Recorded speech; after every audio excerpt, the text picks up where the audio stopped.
There is a new musical based on Virginia Woolf called A Room of One's Own, and it stars Mary Bridget Davis, the Tony nominee for Janis Joplin, and it is musically written by T.J. Armand. We have both of them with us here today. Mary, how did you get involved in this project? Well, in the tragedy that was the pandemic, we were just racking our brains like, what's new? Where is the energy going after this? What is Broadway after this? What is live entertainment after this? And are we going to keep, dragging the old horse out and doing the same thing for comfort, or should we try something new and exciting? And TJ came to me one day on a call like this and was like, "You're familiar with Virginia Woolf, aren't you?" I said, "Oh, absolutely." And he said, "A Room of One's Own." And I was like, "Love it. It's the first like feminist dissertation. Are you kidding me?" And he goes, "What if we turned that into a show?" Boom. And we went from there. And that was about a year ago. And he said, "I'm going to, hopefully connect with the state and get the rights and the okay." And he did. And so it is a play. It is a distillation. It isn't the entire dissertation that she added to after she gave it, because it would have been like 8 to 10 hours long, and nobody's that engaging. So it has been distilled, but then we also amplified it by adding original music inspired from the parts that we had to kind of streamline. And TJ and our pianist Mark Berman are responsible for the arrangements of that, but TJ wrote those. So yeah, this was kind of his pandemic brainchild that we ran with, and so far so very good. I actually think that if a show is engaging enough, you can be thrillingly happy to sit there for 8 hours. I've Well, yeah, actually, if I've everyone was actually allowed to wear done their it. pajamas, if everyone Oh, was allowed to be super there comfy. was a show at oh my God, the Flea Theater, and it was 8 hours long, and I loved it. No But it was way. a great show. I would love to experience something like that just like once. I wouldn't want to do it 8 times a week or 6 times or whatever. But yeah, definitely. That had to have been a very cool experience. TJ, can you talk about how this came into your brain and where you went from there? Certainly. I think it was, we have to also consider the times, not only just the pandemic, but the post Roe v. Wade era. And I was really, as Mary Bridget's producing manager, I really wanted pieces that would speak to this era and what we're going through. And what a piece this 1929 classic from Virginia Woolf was, A Room of One's Own. And what I wanted to do with Mark Berman was, can we actually be inspired from, especially regarding the parts that are not on there, and create original music? And how can I convince the estate of Virginia Woolf? That was the question. And I was so inspired by it that I think the words and the motivation for the songs just came quite flowingly. And then I think once we got the approval, and then Mary Bridget's voice added to it, she had to bear with me with my rendition of the songs for quite a long time.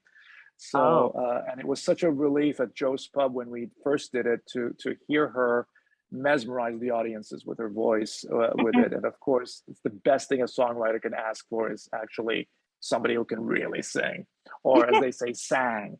Sang. Sang.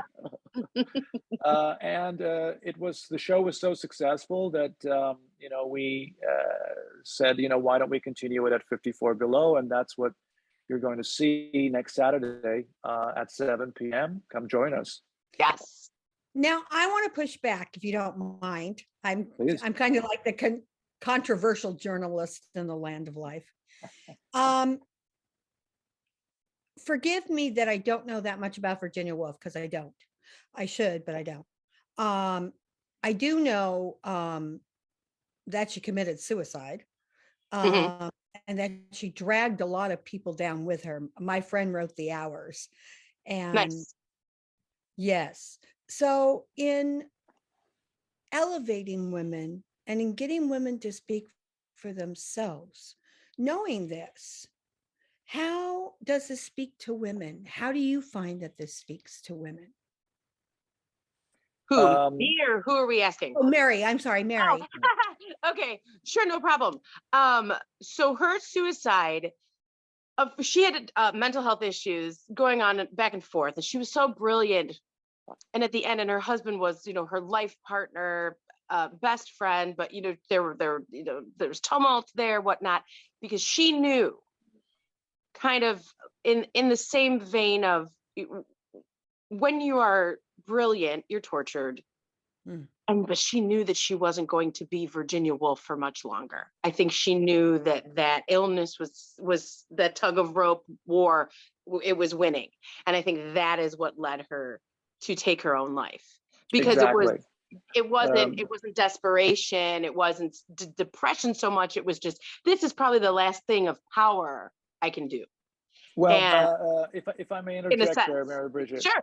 um, it's very important to note that this was written in 1929, Right. and she Yes, and this gave a didn't happen for dissertation. years and years later. She didn't She die. gave a Yeah. dissertation to a group of young women.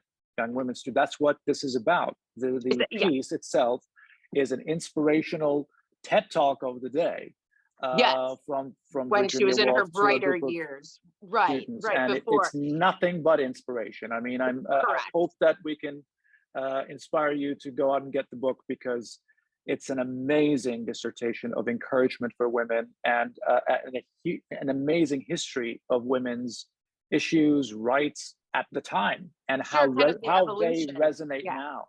Absolutely. Right. She was in a much better frame of mind, and she was a much younger, more powerful version of Virginia Woolf, enlightening and engaging these women and encouraging them to, yes, whatever happened with the generations before us, this is our time. Get a room of your own, get a couple pennies in your pocket, so you are comfortable enough to be in a space to create your own art and to share that with the world. And so that is the cornerstone of this lecture that she had done in her prime, to a room full of hopeful authors, a female at an all women's college. So it does come from a much more rallying and loving and brighter place, for sure. The reason I asked the question is because in the hours she's writing a room of her own. So I thought that was one of the last things she wrote. No, Well, she may have been it's working on it. It's abridged, and it had been added to, but the time that she actually stood in front of the girls and did it, I think was 1927, 28. And then it went to print. And then, of course, she had revised it over and over again. and also it's very important not to confuse mental illness and how brilliant someone is with their artistic work. It's a Sure. very easy confusion to make. Their works may be absolutely brilliant, but they may be suffering from depression and mental illness, and those are two separate things. Yeah. Will or does any of this add to, because this is like the biggest conundrum in my head right now. Does it talk about women's rights and how we don't have rights at Yes. all? Yes. Because I just find, women don't have rights. We still have not passed the ERA, and nobody seems to know that it's one frickin' state. Right. Absolutely. And she says that there's a part where she's talking about, have you any notion how many books are written about women in the course of a year? Have you any notion how many are written by men? Are you aware that you're the most discussed animal in the universe? But here we are being, not getting to go to school, not afforded the same opportunities, and being betrothed to the neighboring wool stapler's son when we're 16 years old and forced to make 6 to 10 to 12 children. And she goes, but now, so much of what she's saying is almost 100 years old, and we're still up that hill, and we're still doing that battle. And there are very poignant parts in there where it's like how much time has passed, because it's so sadly current, some of the things that she said. I'm so excited that it's mentioning this, because I think women who fight for rights and don't know this one little basic fact, Right. it's mind-boggling. Right. Yeah.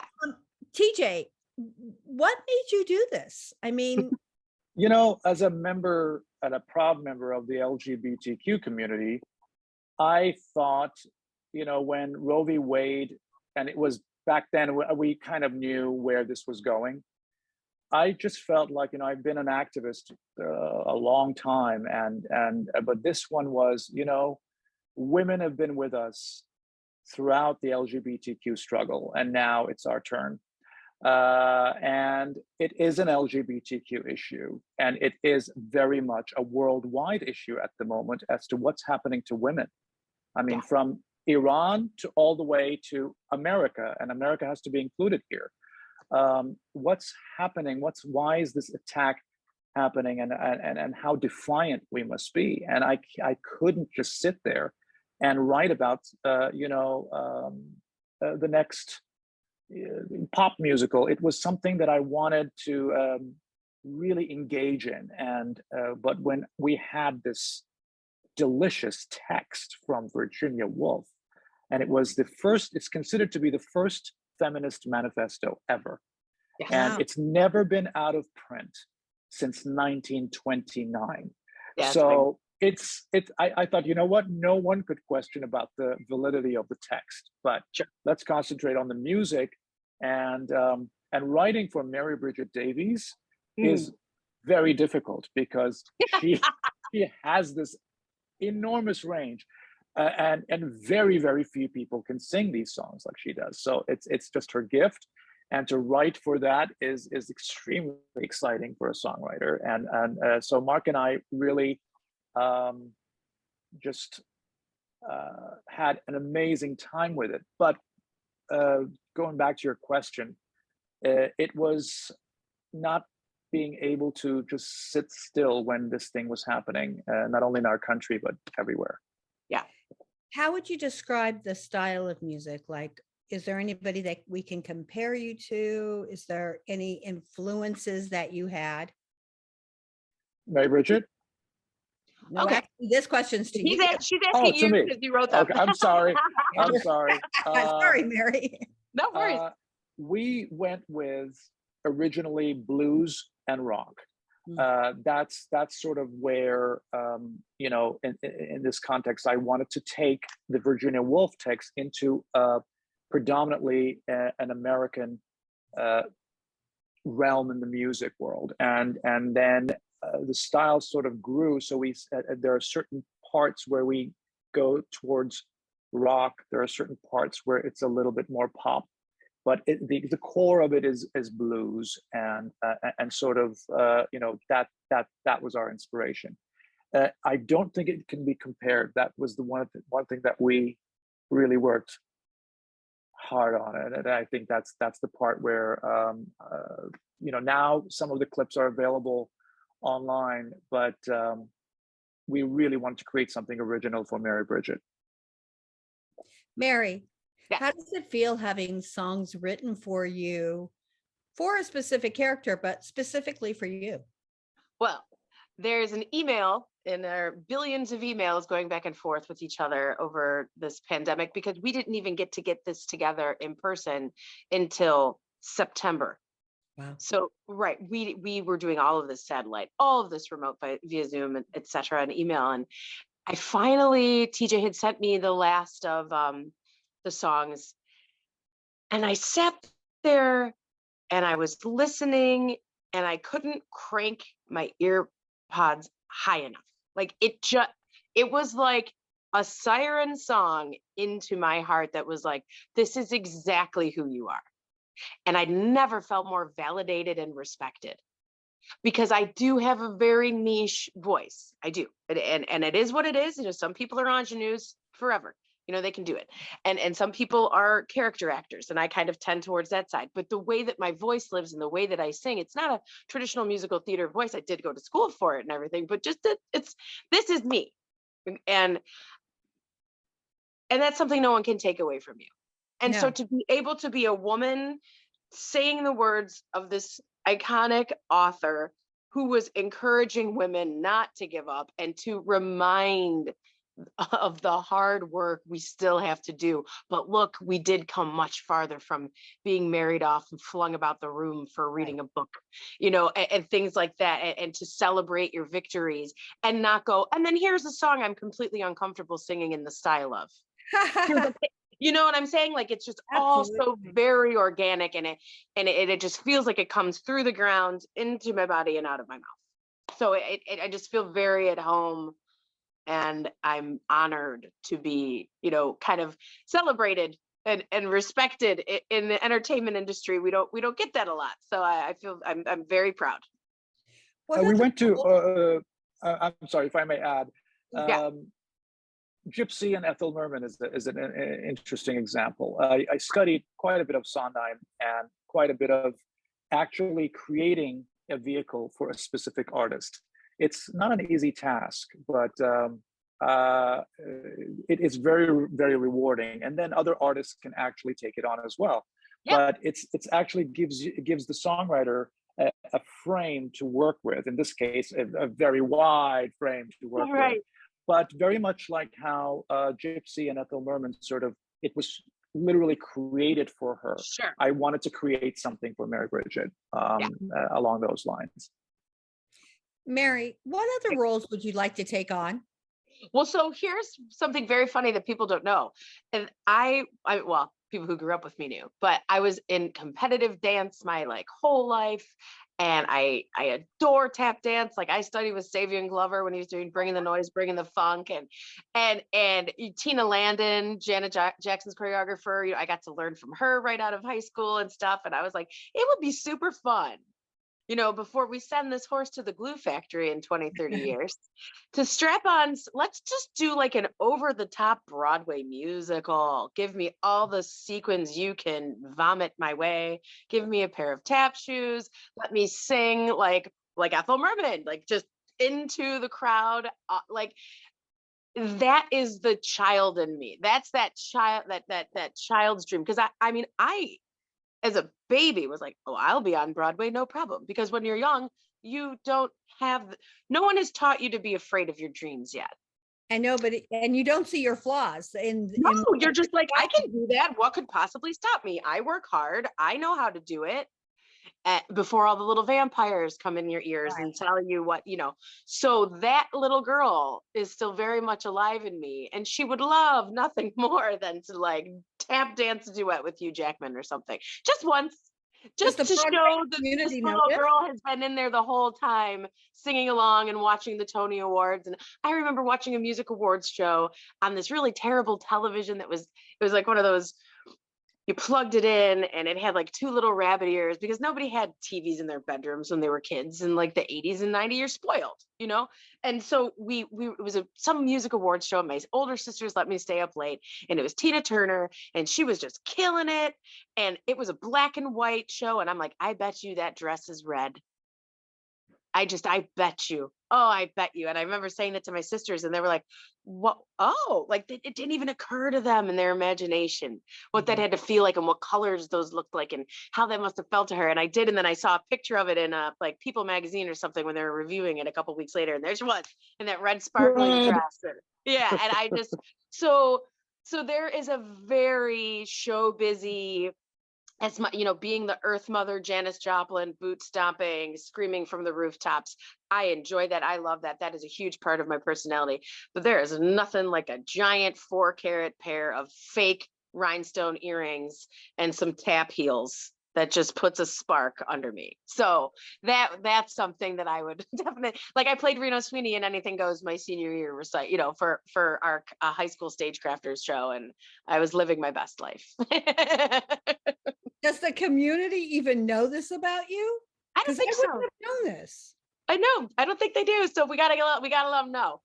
Well, I think we're going to look into Carlisle some. knows. Warren knows. Warren Carlisle knows, because he invited me in to do a lab, and it was about New Orleans, and there was lots of movement. Like James T. Lane was in it, and James Harrison G. Like we were dancing and having the best time. But it was literally 2 months after I had my son, and I had him via like emergency C-section, so she wasn't moving too quick at that point. But he knows Warren knows it's in there. But now everybody will know. Well, if Warren knows it, then there's a chance for this to happen. Exactly. I hope so. It would be great. I would love for my son to see me just geeking out. It'd be great. Yeah. Is there any kind of musical besides this, Mr. Armand, that you would like to write? Nice.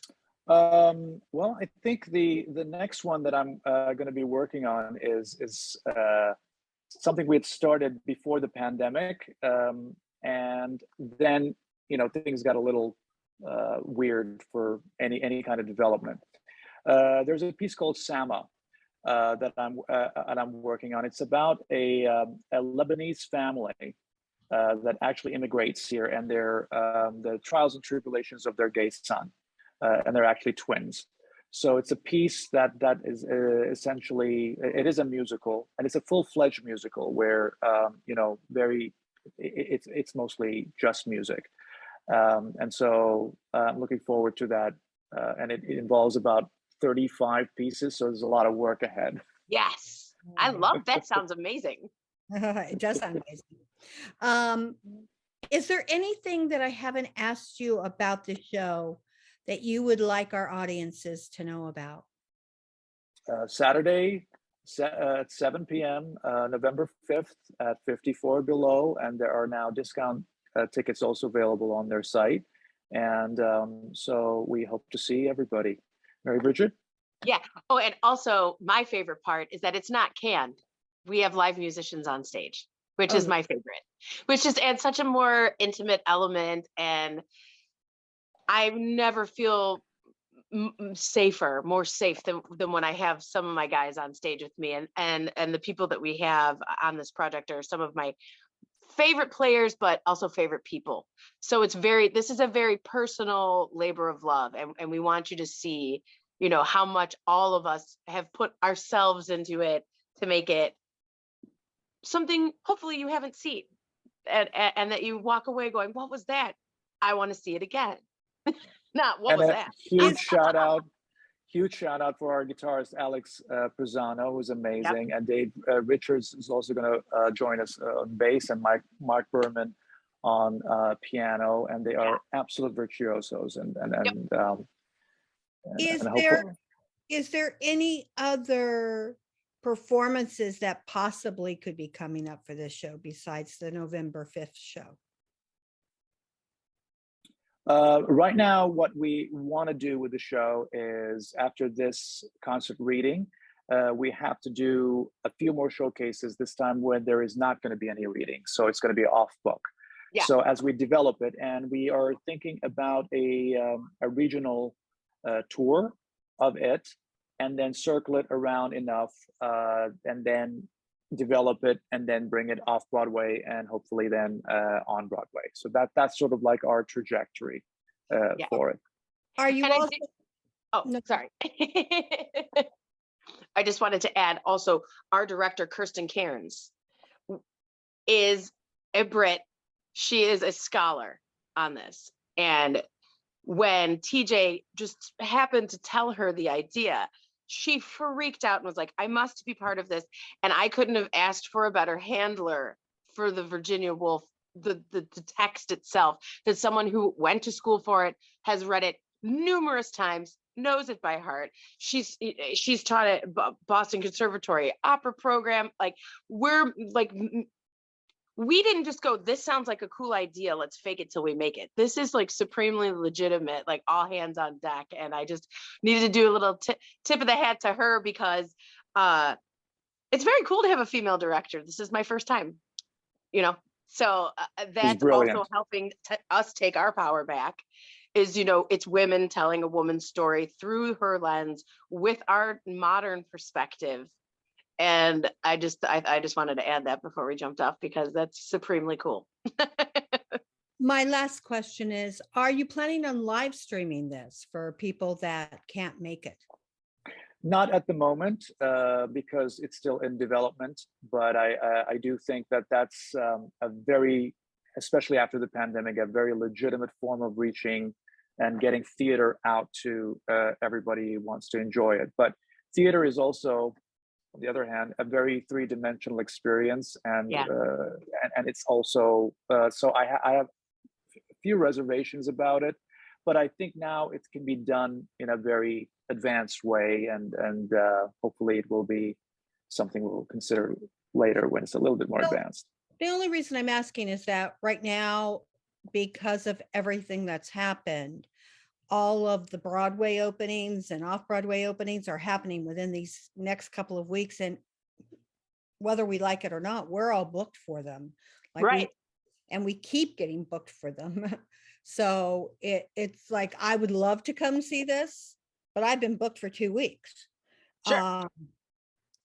And there's no leeway really for any of it to go because it keeps going in and coming out and going in. And I know that a lot of us would like to see this show. Oh, absolutely. And there will be many, many opportunities if you can't make it, because that's why we kept it small, so that we could actually share with the public as it's developing, and for them to Yeah. be a part of, something very unique. And but I hope you make it. Yeah, one of these. You must make it. Oh, No, I really would like to. It's just like right now, within the next. Oh, drop something and come to our show. he's quite persuasive. I can't, I have to vote. Oh, Well, sure, well, of this course. is we're not actually we're not off Broadway yet. So this is sort of like no, we're not in the voting area just I yet. push in as many things as I can. I mean, Yeah. I'm known for that. But isn't it wonderful that we can now go and see shows? I mean, Yeah. it's been To be so double booked bad after such during. a Oh my God. starvation period of art. Yeah. It's a nice thing to be. Flourishing. I know, I think we all feel a yes and a no to that, because unfortunately things are going up, and too many things that are going up that they will not survive. Yeah. Well, yeah. Yeah, but I see what you're saying. it's I think that's the business side of things. But in terms of our friends and creatives who are actually working after not being able to work for a couple of years, it's just thrilling to be out there. It's absolutely thrilling, and we need the audience's support in order to continue, so that Always. they don't fail. Yeah. Well, a prime example is last night, Walking with Ghosts opened with Gabriel Byrne. Oh, And wow. I think it's one of the best pieces of theater I've ever seen. And at the rate that things are going, this show may not last. That's too bad. Yes, it is, because it's seriously, it's one of the best things theatrically that I've seen. Oh, But The only people who are going to make a difference for that are the people. And so if people support shows, and there's no way of it not working out. The But problem that's is why we people don't depend have on. money. That's why we Oh, yeah, depend their on money. people getting the message out. Absolutely. It's like they don't have money. I mean, if New York puts in this congestion tax crap, Yeah, we're yeah. talking, it's going to be bad. And unfortunately, art Off Broadway, I think, is going to and off Broadway is going to lead the way, because I don't think theater can just be defined with jukebox musicals. I think there is a very, very new, fresh work that's out there right now, and the more some of these big shows fail, I think the resource to go to where it originates from is going to let everybody know that's where the resource is. You have to go with off Broadway to develop shows and to support them, and not just give them Las Vegas. But the problem is those are the ones that are failing. The Because Vegas shows? no, the I mean, the small, big show. Oh, no, the I smaller shows. disagree. Broadway. I disagree. I mean, I see the numbers too. I disagree. The Vegas shows are just as much in trouble as. Oh, no, they are, but you're talking, their shows like Only Gold that's playing at MTC that no one knows about. It's Alex. I was going to say, right. Right. No one knows about it. Yeah, but it's always been like that. It's always been like that. It's always been like that. That it has to come from its small inception and then grow, but it can only grow with a supporting audience, and that the audience has to be active. That's what I'm saying, because even going to off-Broadway now, with coming into the city, the crime, the fact that everything has gone up, these little shows, which are some of my favorite stuff, are not going to stand a chance. And it breaks my heart. It's Like, very difficult out there. very difficult out there. I'm not a fan No of question. Fox musical. I'm a Yeah. fan of things that expand, Yeah. that grow, that enlighten. Like to me, the Gabriel Byrne show, it's enlightening. It made me like humanity again. I'm gonna go Um, and see it. That- Now you that's- inspired me. Oh, I I'm was Go gonna telling and see say it. that sounds actually great. it Yeah. was great. It's his life story, and it could be anybody's story, and yet he left it with hope. So That's yes, wonderful. Always nice. Yeah, that's I always, look forward- especially these days. yes, I look forward to your show because I think it offers that as well. And to me, those are the shows that should be so nurtured. That's, yeah. We well can't wait said. for I you agree. to be in the Yeah. audience. I Yeah, can't for wait to be sure. there. Well, And thank you so much. Say when it's playing again, just so the audience hears it 3 Mary times. Bridget? Saturday, November 5th at 7 p.m. at 54 Below. There's a lot of numbers in there. So once again, it's 7 p.m. on Saturday, November 5th at 54 Below, a room of one's own. Come down and see what the buzz is all about.